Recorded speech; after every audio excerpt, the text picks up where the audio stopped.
A hound it was, but not such a hound as any mortal's ever seen. Its eyes glowed with smoldering glare. Okay. It's coming! Sholmes's cry pierced through the thick wall of fog around us. Wisps of vapor flowed over the pistol as I cocked it, and I waited, breathlessly, in the stillness. The silence lasted for what seemed an eternity, until, at last, it appeared. From the shadows of the cloud, an enormous beast sprang out upon us. A hound it was, but not such a hound as any mortal has ever seen. Its eyes glowed with a smoldering glare. The whole of its ox-sized body was outlined in white-hot flames. Its rumbling pant and hideous howl, so terrified was I that I began to tremble with fear. "Look well, Wilson," Sholmes declared, gazing upon the mystical beast. "For this is the diabolical hound of the Baskervilles."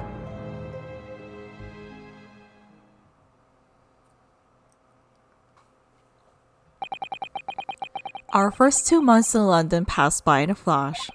And that disconcerting courtroom experience we were first thrown into on the day we arrived in the country, and in Soseki-san's terrible ordeal that followed closely behind, we had emerged victorious. However, there then came an abrupt end to our opportunities to appear in court, which is hardly surprising, of course, since I was nothing more than an amateur and a known student of law from a faraway land. So life in our little office was very quiet. That is, until it was shattered one day by that fateful telegram.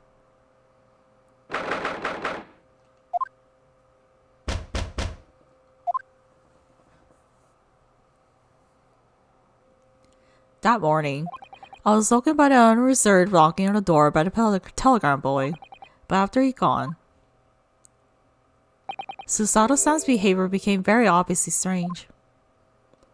Susato-san? Yes! Is it time to leave for court already? Let me see, what case is it today? I don't think I'm scheduled to defend anyone at the moment, am I? Oh, no, of course not. How silly of me. But I think Iris says she'll make us breakfast this morning. So shall we go down to Mr. Sholmes' suite? Yes. Iris makes the most delicious breakfast food. She does, doesn't she? And once our bellies are full, we can leave for court in our fighting fit form. Let me see, what case is it today? Here we go again.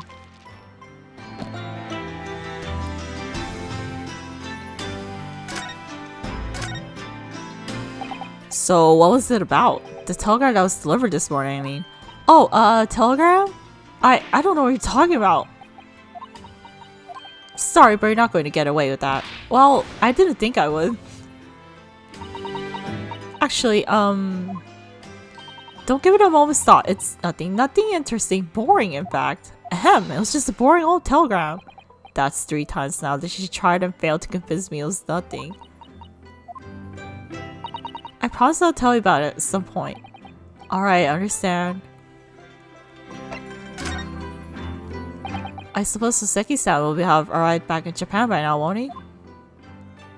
Yes, I should think so. He left the meeting after the terrible ordeal. Which would mean he would have completed the voyage already, or be just a few days away. A fortnight ago, we had that very long telegram from him, do you remember? Complaining of seasickness. But by and large, it seems the voyage has been going well. Is something wrong, Naruhodo-san?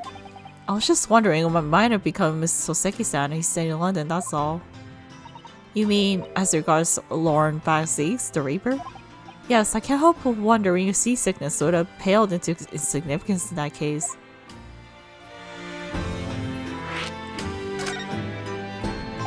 What is it they say? That no one who stands at the dock can be saved from the Reaper, right?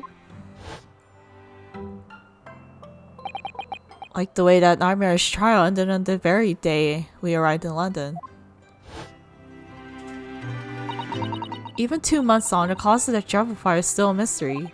Yes, but at least Soseki-san is safely out of the country now, presumably that means that the curse of the Reaper can only take effect within the confines of the city of London, perhaps?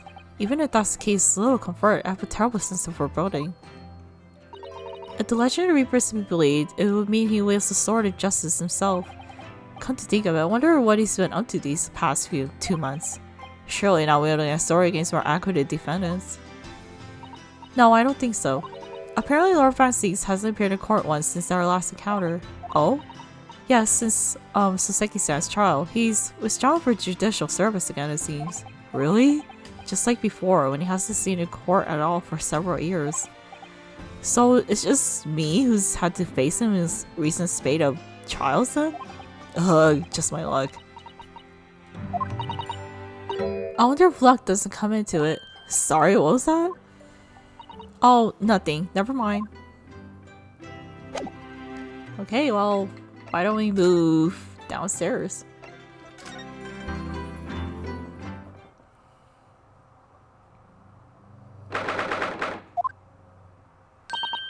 Morning, Ronald. Morning, Susie.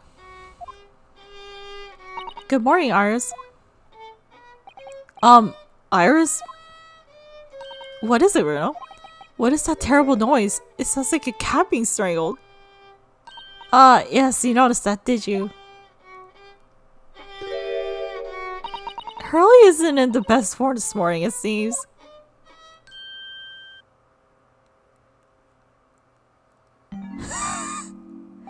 Hello? Hello, Mr. Schultz? Good morning? A good morning to die, perhaps. Has something happened, Mr. Schultz? You look miserable, and the way you're playing the violin before. My analytical mind is dead. Music is dead. The world is dead. Dad, this blotched existence! That's all it is, my dear fellow. Nothing of consequence. I'm afraid I don't understand. Well, Iris, isn't it time we ate? Some dry toast and insipid coffee for me, if it's not too much trouble. Meow? Cat! Oh, look, it's Wakahai. Good morning, boy. Yeah, it's so cute! It's so cute! That was just a sort of tiny door for cats to use. But how did it get there? It's so cute! Look at the little cat! Well then, everyone, time for breakfast! Oh, wonderful! Let me help you, Iris. It would indeed be a fine day to die. I knew something looked different. Something's missing from Mr. Sholm's desk. Oh my god, can we even talk to him? You seem to be very unhappy this morning, Mr. Sholmes. What's happened? It used to be the case that my hands, despite a song like the dawn chorus, melatonin tones to make flowers bloom. It would? But now the muses aren't amused to me. The goddesses of music has thrown me over. Whatever do you mean, Mr. Sholmes? For hours I have bowed, for days even, though the night have been diverted to no avail. That sound, my tone, is lost. That brilliant, clear, unwavering tone gone forever, no more right side of unbridled emotion. Well, you haven't been practicing much lately, have you, Hurley? Don't worry, I'm sure it will come back to you in time. Heed my words, Mrs. Naruhodo. The goddesses of the arts are fickle. One day they bestow genius on a man, the next they unmercifully withdraw it. Oh dear. Arg! Why is this happening to me? If they take the turn I have for the bottom for me, what is left, for pity's sake? What is left? Deduction perhaps? Is that what you're known for?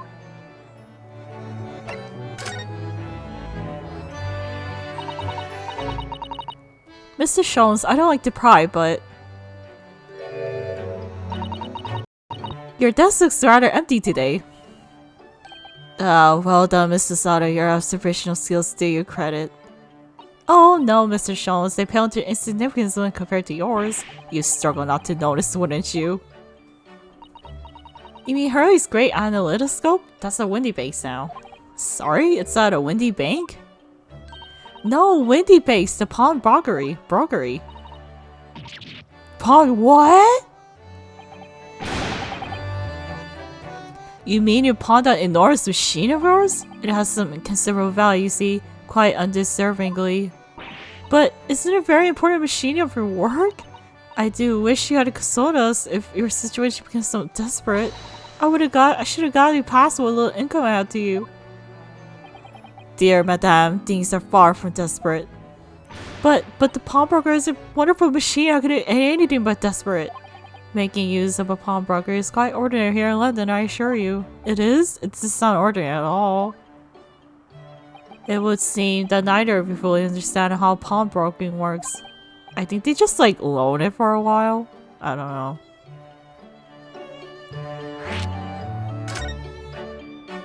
know. What did you mean when you said we didn't fully understand how pawnbroking works? To the people of London, pawnbrokers are akin to banks. Banks? On Mondays, merchants relinquish their finest jackets and trappings to their pawnbroker of choice. With the money they receive in return, they are able to trade happily during the week.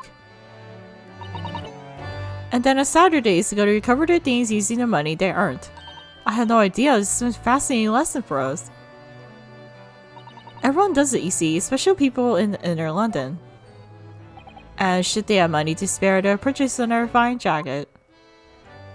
Not to wear, obviously, but to pawn should the need arise. Oh, how ingenious! So it's like loaning. So whenever you have something that's getting in the way, you leave it at Windy Banks, you see? A pawnbroker can be thought of as an extremely secure vault. Who would have thought that even pawnbrokers are different here in Great Britain? Of course, you have to watch Hurley with it. Sometimes he pawns things he really shouldn't. Don't you, Hurley? What does it matter? The world is dead to me now. Oh my god. Okay, can we examine the cat? Is the cat even here? Where's the cat? Where's the cat? The cat isn't in here. Oh well. Guess I'll talk to Iris.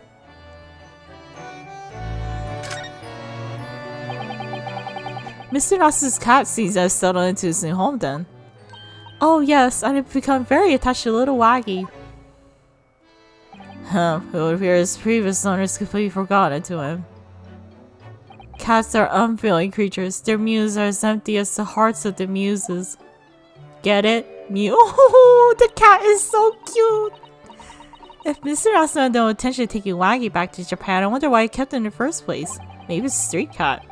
I expect he would have taken it if he could, but pets are strictly forbidden aboard steamships in our experience. And for good reason. Terrible things can happen. The rules of passage are not obeyed. Well, I don't mind because Waggy's adorable.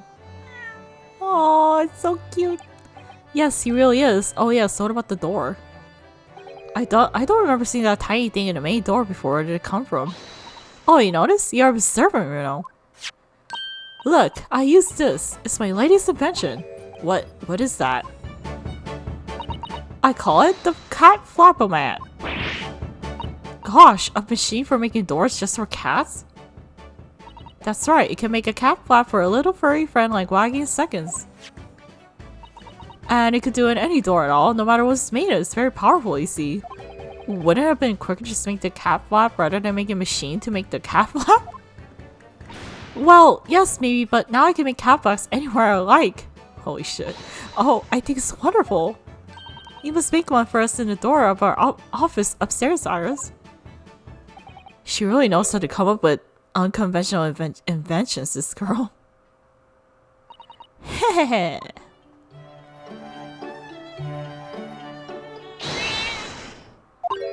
Oh, what was that? Wagahai? What? What was that? Oh no, Wagahai's tangled up in your violin? I think he thinks it's a toy! No, what's he doing to it? Oh dear, Mr. Jones's precious violin. Why should I care? What? I shouldn't be surprised. If the cat is the more accomplished musician than I am now. Mr. Jones really is in poor spirits, isn't he? Well, anyway, I'll put it back where it lives. Shall I, Hurley? Out of the cat's reach if possible. Maybe we should assess the damage.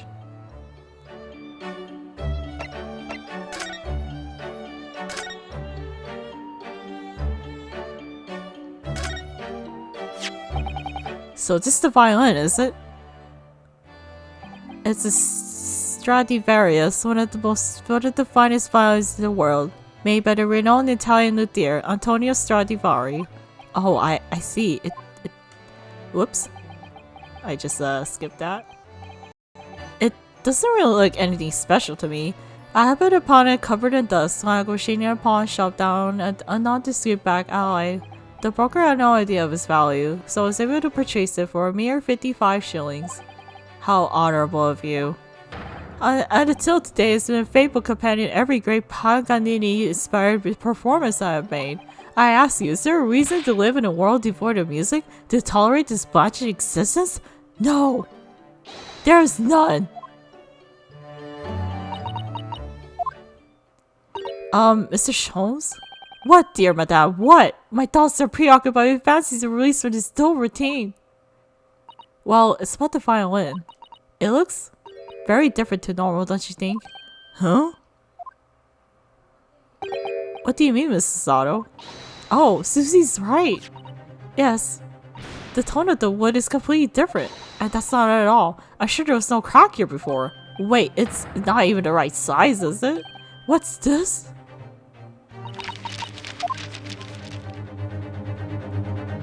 I'm terribly sorry to have to tell you this, Mr. Sholmes, but that instrument isn't a violin at all. It's a viola?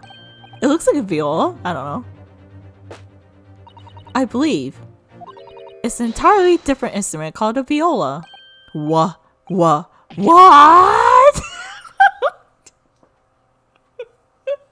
Yeah, a viola has a more deeper sound and a violin has a more higher, brighter tone.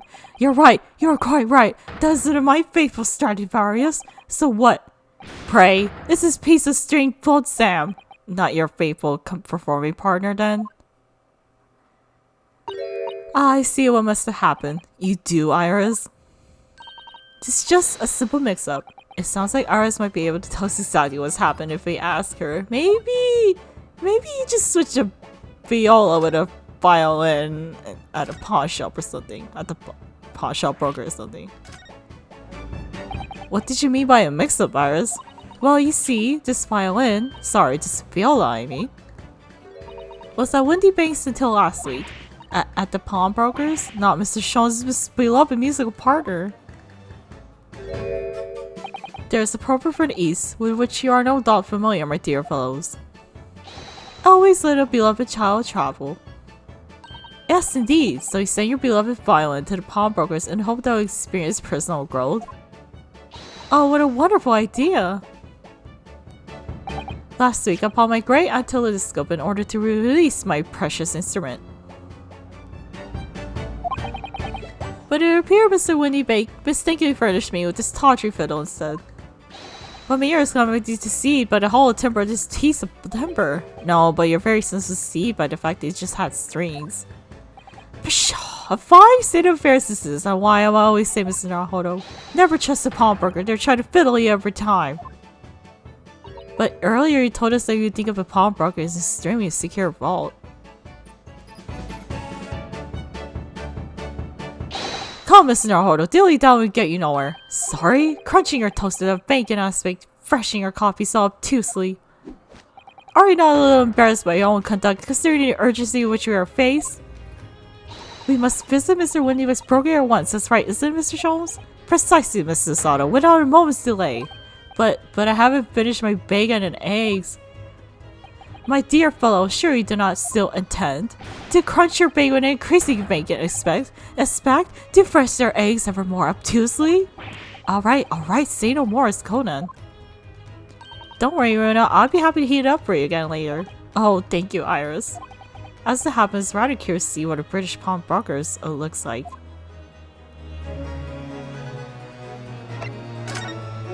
Alright, I guess they're moving to the pawnbrokery. A new location has been added.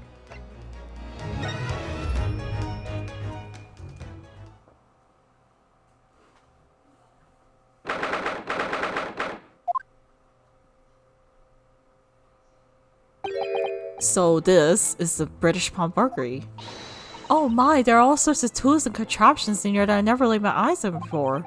Ah, Mrs. Alston, there's a spark of wonder in your eyes. You can't wait to scour the shelves, can you? I get the impression you enjoy places like this. Oh yes, I don't know why, but seeing such a lot of things I don't understand is a real thrill for me. Oh, same. My dear fellows, let us not forget why we're here. Oh, Mr. Sholmes. We are calling on matters of business, not pleasure. And clearly Mr. Sholmes means business too, judging for the spark of fury in his eyes. Ah, Mr. Sholmes, sir, welcome back. Did you hear the passing welcome? Well, yes, you're potential customers after all. We're disgruntled customers is now hurdle, and it's time to inform Mr. Windybank of our ire. Come, the fight is afoot. Oh boy. Hello, mister. Naturally, you recall this that you retrieved from you some days ago. Yes? The second-rate fiddle is not my faithful instrument, Mr. Windybank. The color of the wood is different and has holes in it. It's not even the same size. A wonderful summary of our observations, Mr. Sholmes.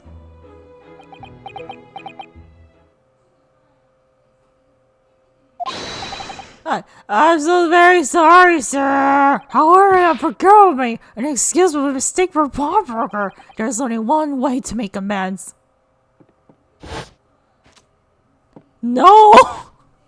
No! I should have to take my own. No, please don't. I don't think that'll be necessary, do you? If I may just say one thing before I pop off. Yes. Put the gun down. It was you, service to show us thinking about it on the road the other day, I believe. Sorry? As I recall, I entered the store to fetch your Viola when I heard, oh, here it is. You did? And when I returned to Controversy, you had taken the Viola and left, sir. However, there can be no doubt that the blame lies for me at my own door for allowing you to leave. So I shall not grumble across anymore. Like this skirt all over me. No, stop it! Your fault, the fault is mine!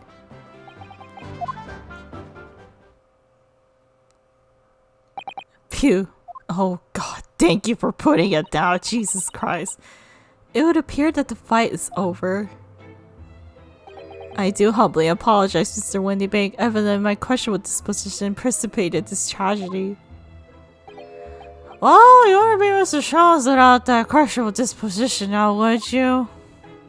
Haha, I do believe me, right, sir? It's either laugh or cry, I suppose. You are, I must say, one of my more challenging customers. I need to remind you of the peculiar collection of items you brought through my door in the past. Oh, peculiar items? And Extreme Man, for example. The unpublished— I have no idea how to voice this guy, like, I really don't know. The unpublished manuscript and an Eponymous work. The novelist Herlock Sholmes or some such. Oh my, a new full-fledged novel? And unpublished? A story of— Wow, poor baby! Wait, before you die, you must tell me more! Stop doing that!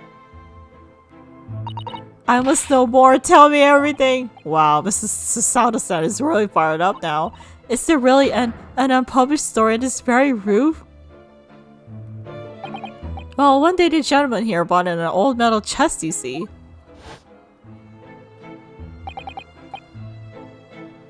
I should like to entrust your care for a while, Mr. Windybank. For a chest like that, 1 shilling, sir, not a farthing more. It houses something of very great value indeed. The latest manuscript, recounting the adventures of one Mr. Herlock Sholmes. I beg your pardon? A manuscript? You wish to deposit a manuscript? Indeed I do, for I am confident it will be quite safe here.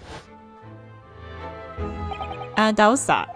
As such, Mr. Sholmes' latest tale of otherworldly mystery lies dormant in my storeroom. Mr. Sholmes, is that really true? Do I sense that someone doesn't want to talk about this? I continue to pay your fee, do I not? Then kindly continue to store my belongings securely. Of course, sir, of course. They're safe and sound with me, I assure you, of my life. This is all very strange.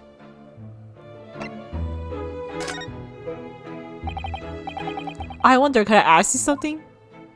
Ah, a gentleman from the east, I see. Yes, that stable suit. I suppose I could offer you 6 pence for it. Without wishing to offend, the tone is somewhat dull. Sorry? Aha, but for spending an entire band 5 guineas, no less. The colors exquisite, the design exotic, Eastern artistry at its finest, may I say. Oh my, 5 guineas, you say? How interesting. Why do I feel as though I suffer some sort of defeat here? Actually, I was hoping to ask you about your business. I've heard that the pawnbrokers are used rather like banks here in London. Yes, sir, many of my customers utilize the establishment as you described. I appraise their items and offer an appropriate loan on 2 months to secure stowage. Stowage? If in that time they repeat the original sum to me plus the agreed interest, their items are happily returned. But what happens if they don't pay the money? Then the items are offered for sale in my shop, as you can see on the shelves behind me. So you never sell items before the 2 months has passed then? That's right, ma'am, that's right. Which means some considerable responsibility rests on my shoulders. Should a customer's precious belongings be lost, the only recompense is for me to end it all? The very idea, Mr. Ebony Bank, is an absurdity. One should never talk of one's demise so casually. Yeah, true. Says the man was telling us all it was good they did die only this morning. And let's not forget that I have already helped you take measures to ensure such tragedy never occurs. Oh, what sort of measures? I engineered a simple device which Mr. Windybank installed here in the shop. I call it the red-handed recorder. Is that not so, Mr. Windybank? Huh? What's that deep sigh about?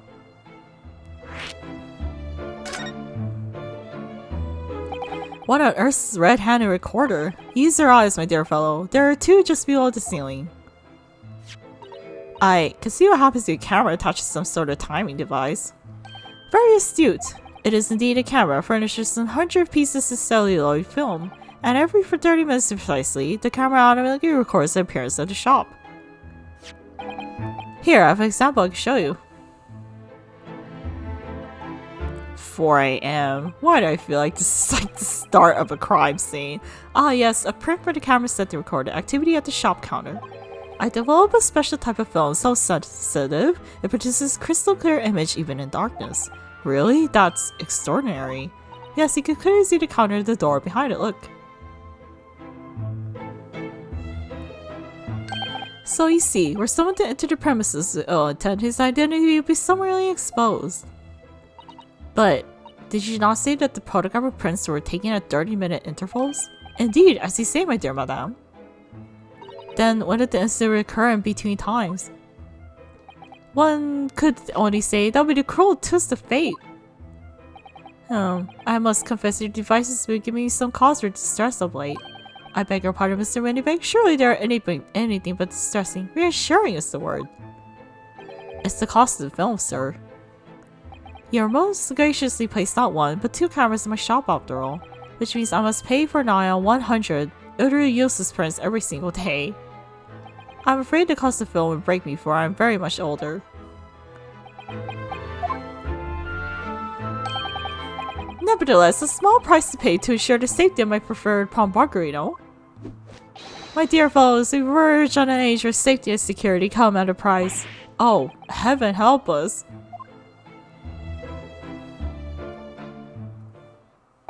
Now then, Mr. Sholmes, allow me to return your precious violin.